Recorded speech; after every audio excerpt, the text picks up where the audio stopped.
Okay, in this video I quickly tested for a vacuum leak. It may not be 100% accurate. Okay, here's the wording. For a suspected vacuum leak, note the fuel trims at idle and increase your engine speed to 2500 RPM and then hold it. If the short-term fuel trim immediately decreases and moves to acceptable levels, and the long-term fuel trim slowly starts to come back down, you have a vacuum leak. Okay, I'm testing short-term fuel bank to the long-term fuel, and you can see by the graph I've revved it at here. Alright, and nothing really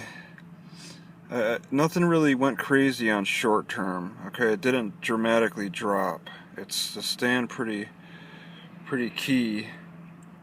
The oxygen is up and down like it's supposed to be, I believe. Alright, so I'm not sure exactly what to make of this test. I could rev it above 2,000 and it slowly comes back down for the long term.